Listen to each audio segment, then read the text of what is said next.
السلام علیکم دوستو، میں آپ کا اپنا اسیم آشا عثمان۔ آج 15ویں دن کی جو تلاوت ہے تراویح کی، اس میں پڑھی جانے والی جو سوریں آپ کو جو ہے سنانے کے لیے جا رہا ہوں، اور ان واقعات کو، ان قصوں کو 15 دن میں ہم پارہ نمبر 15 پہ آتے ہیں۔ ایک رات کا سفر اور انسان کی ذمہ داری۔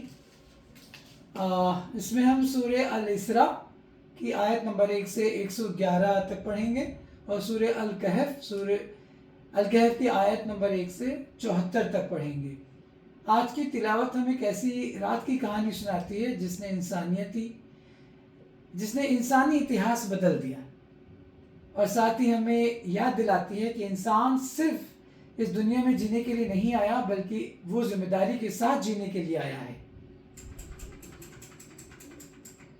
آج کی رات قرآن ہم سے ایک سوال پوچھتا ہے، اگر اللہ ہمیں اتنی ہدایت دیتا ہے تو کیا ہم سچ میں اس پر چل رہے ہیں؟ آج ہم 3 حصوں میں سمجھیں گے، یعنی جیسے کہ میں ہمیشہ سیگمنٹس میں چینج کر دیتا ہوں پورے واقعات کو، تو آج بھی ہم 3 سیگمنٹس میں اس سور کے واقعات کو سمجھیں گے۔ پہلا سیگمنٹ ہے ایک رات جس نے اتہاس بدل دیا۔ بہت دلچسپ، بہت خوبصورت اور دل کو بہت سکون دینے والا سیگمنٹ ہے یہ۔ سوچئے، مکہ کی ایک گہری خاموش رات ہے، ریگستان کی ہوا ٹھنڈی ہے، آسمان پر ان گنت تارے چمک رہے ہیں، شہر سو چکا ہے۔ لیکن اسی رات قدرت ایک ایسا سفر لکھ رہی تھی جو انسانی اتہاس کی سب سے ادبھت گھٹناؤں میں سے ایک بننے والا تھا۔ یہ سفر تھا اسراء اور معراج کا سفر، اور اس سفر کے مسافر تھے ہمارے آقا حضرت محمد مصطفیٰ صلی اللہ علیہ وسلم۔ مکہ سے شروع ہونے والا سفر۔ رات کے سناٹے میں اللہ نے اپنے نبی کو بلایا، پھر ایک خاص سواری لائی گئی، اس کا نام تھا براق۔ حدیثوں میں بتایا گیا ہے کہ براق کا آکار گدھے سے بڑا اور خچر سے چھوٹا تھا، اس کا رنگ چمکدار سفید تھا، اور اس کی رفتار اتنی تیز تھی کہ اس کی ہر چھلانگ وہاں تک پہنچتی جہاں تک نظر جاتی تھی، جیسے بجلی آسمان کو چیر کر گزرتی ہے۔ جب براق کو لایا گیا تو وہ تھوڑی بے چینی سے ہلا، تب فرشتوں نے کہا، اے براق، تم جانتے ہو کسے لے کر جانے والے ہو؟ آج تک تم پر اتنا زیادہ معزز انسان کبھی سوار نہیں ہوا۔ پھر براق خاموش ہو گیا، اور اسی پل حضرت محمد مصطفیٰ صلی اللہ علیہ وسلم اس پر سوار ہو گئے، اور یہاں سے سفر شروع ہوا۔ مکہ سے الاقصیٰ تک۔ کچھ ہی لمحوں میں مکہ سے سیدھے الاقصیٰ مسجد پہنچ گئے۔ یہ وہ جگہ تھی جسے صدیوں سے نبیوں کی دھرتی کہا جاتا ہے، ایک پاک مسجد جہاں پہلے بھی کئی نبیوں نے عبادت کی تھی۔ اس رات اس مسجد کا ماحول الگ تھا، خاموشی میں بھی ایک نور محسوس ہو رہا تھا، اور پھر ایک ادبھت منظر سامنے آیا۔ اتہاس کے کئی نبی وہاں اکٹھے تھے، حضرت ابراہیم، حضرت موسیٰ، حضرت عیسیٰ، اور بھی نہ جانے کتنے نبی۔ پھر وہ پل آیا جو نبوت کے اتہاس میں ایک بڑی نشانی بن گیا۔ سبھی نبیوں کی نماز کی امامت حضرت محمد مصطفیٰ صلی اللہ علیہ وسلم نے کی۔ یہ صرف ایک نماز نہیں تھی، یہ ایک اعلان تھا کہ اب آخری پیغام پوری انسانیت تک پہنچنے والا ہے۔ آسمانوں کی طرف سفر۔ لیکن سفر ابھی ختم نہیں ہوا، اب راستہ زمین سے اوپر اٹھنے والا تھا۔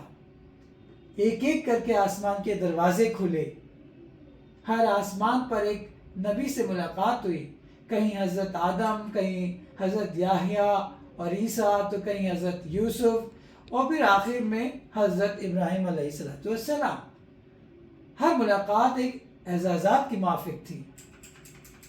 یہ سفر کسی عام انسان کا نہیں تھا، یہ اللہ کے آخری رسول کا سفر تھا، ایک ایسا مقام۔ پھر سفر وہاں پہنچا جہاں تک نہ کوئی فرشتہ جا سکتا تھا، نہ کوئی انسان۔ ایک ایسا مقام جسے سدرۃ المنتہا کہا جاتا ہے۔ وہیں اللہ نے اپنی امت کو ایک سب سے بڑا تحفہ دیا، اور وہ تحفہ تھا نماز کا۔ شروع میں 50 نمازیں، پھر اللہ کی رحمت سے 5 رہ گئیں، لیکن ثواب 50 کا ہی۔ سوچیے، دن میں 5 بار دنیا کی بھاگ دوڑ سے نکل کر سیدھے اپنے رب سے ملنے کا موقع، اور اس رات مکہ کی خاموشی میں ایک ایسا سفر پورا ہوا جس نے انسانیت کو ہمیشہ کے لیے عبادت کا خوبصورت راستہ دے دیا۔ تو چلیے غور و فکر کریں اس پورے سیگمنٹ پر۔ اسراء اور معراج ہمیں یاد دلاتا ہے کہ اللہ کی طاقت انسانی سمجھ سے کہیں بڑی ہے۔ نماز کوئی بوجھ نہیں، یہ اللہ سے ملنے کا ایک بہت خوبصورت راستہ ہے۔ الاقصی مسجد نبیوں کی وراثت کی نشانی ہے۔ جب اللہ کسی بندے کو اعزازات سے نوازتا ہے تو پوری کائنات اس کی گواہ بنتی ہے۔ اگر ہم اس واقعے کو سچ میں سمجھ لیں تو نماز ہماری زندگی کی سب سے پیاری عادت بن سکتی ہے۔ تو پڑھیں گے نا آپ لوگ نماز؟ رمضان کے بعد بھی نماز پڑھنی ہے، یہ صرف رمضان کا ہی تحفہ نہیں تھا۔ چلیے حصہ نمبر 2 پہ چلتے ہیں، جہاں انسان کی ذمہ داریوں کا تذکرہ ہے۔ سوچئے وہ رات ابھی بھی تازی ہے جو حضرت محمد مصطفیٰ صلی اللہ علیہ وسلم کے لیے اتہاس کا سب سے ادبھت سفر لے کر آئی تھی۔ لیکن یہ سورہ صرف معجزات کی کہانی نہیں سناتی، یہ انسان کو اس کی ذمہ داریوں کی بھی یاد دلاتی ہے۔ اس میں ماں باپ کی عزت کرنا یہ بہت امپورٹنٹ جو ہے وہ اس سورہ کا حصہ ہے۔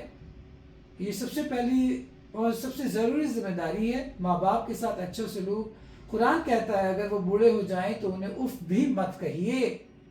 سوچئے جس ماں نے آپ کو رات کو جاگ کر پالا، جس والد نے آپ کی پرورش کے لیے اپنی پوری زندگی جھونک دی، ان کے ساتھ نرمی اور عزت محض ایک اخلاقی فریضہ نہیں ہے، یہ ایک عبادت ہے۔ یہ ایک عبادت ہے۔ ہر لفظ، ہر احساس اللہ کے سامنے یہ ہمارا لکھا جا رہا ہے۔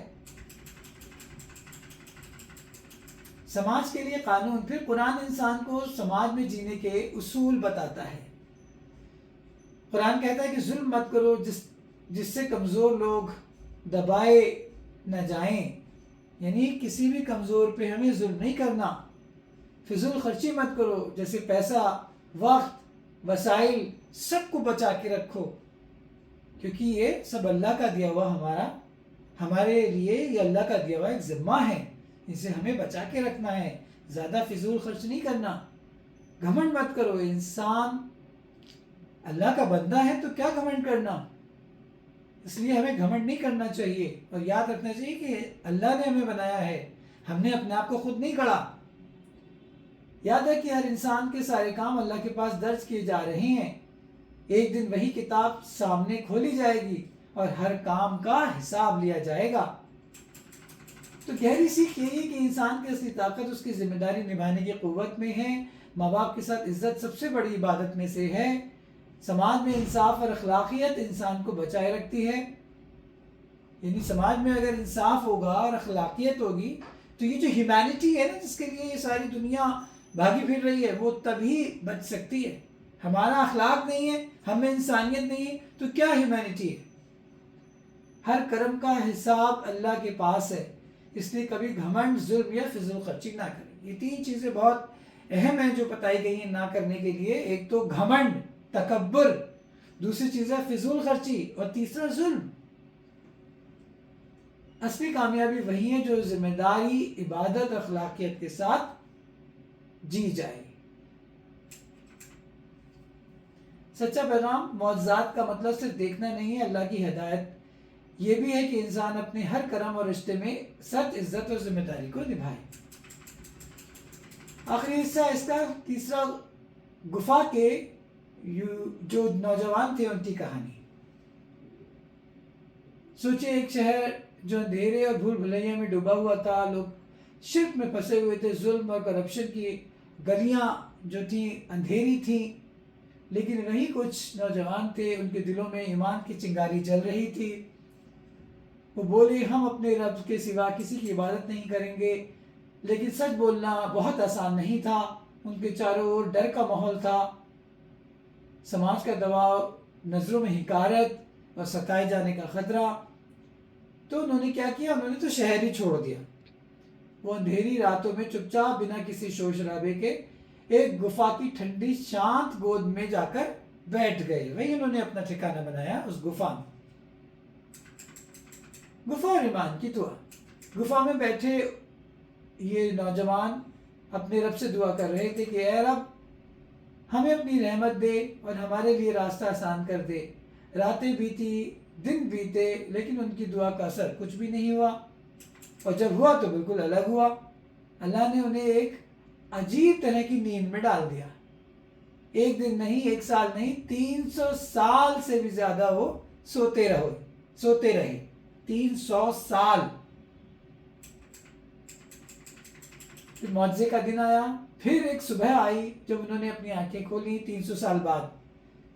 تو دنیا بہت بدل چکی تھی، سماج بدل چکا تھا، اندھیرے کی جگہ روشنی تھی، اور ان کو ایمان کی کہانی ہر انسان کے لیے ایک امر مثال بن چکی تھی. یعنی جو ان کا ایمان تھا تو دنیا کے لیے ایک مثال بن چکا تھا. سوچئے اتنی لمبی نیند، اتنا لمبا انتظار، لیکن ان کا بھروسہ اور ایمان ان کی حفاظت کرتا رہا، اور آگے جا کر جس سے ان کو بہت عزت ملی. غور و فکر یہ کرنا چاہیے اس پورے ایپیسوڈ پر کہ ہمیں یہ ساری گھٹنائیں یاد دلاتی ہیں کہ اللہ کی طاقت لامحدود ہے. ایک مسلمان کی زندگی کا سب سے خوبصورت رشتہ جو ہے وہ اللہ سے ہے، نماز کے ذریعے. تو نماز ہمیں ہمیشہ قائم کرنی چاہیے. ماں باپ کے ساتھ بہت عمدہ سلوک کرنا چاہیے، بڑی نرمی محبت سے پیش آنا چاہیے. ایمان کے لیے بہت قربانیاں دینی پڑتی ہیں، تو اس کے لیے ہمیں تیار ہونا چاہیے. تو جو انسان اللہ پہ بھروسہ کرتا ہے اس کے لیے اللہ کی طرف سے ایسی مدد آتی ہے جس کا وہ تصور بھی نہیں کر سکتا. تو ایمان، عبادت، اچھے اخلاق، یہی وہ راستہ ہے جو انسان کو دنیا اور آخرت میں کامیابی دیتا ہے. یہی ہم نے آج سیکھا، ہدایت، ذمہ داری، صبر، کامیابی. تو یہ ساری چیزیں ہم نے آج پورے ان 3 سیگمنٹس میں سیکھی ہیں کہ جو اللہ کی ہدایت پہ چلتا ہے اس کی زندگی میں برکت اور روشنی آ جاتی ہے. کل ہم پڑھیں گے سورہ الکہف کا باقی حصہ، سورہ مریم، سورہ طٰہٰ، جہاں ہم سمجھیں گے موسیٰ اور خضر کی بہت مسٹیریس کہانی، بہت انٹرسٹنگ کہانی ہے. مریم اور حضرت عیسیٰ کا معجزہ، موسیٰ کی نبوت اور فرعون سے سامنا. تو یہ سب باتیں ہوں گی کل، یعنی 16ویں دن.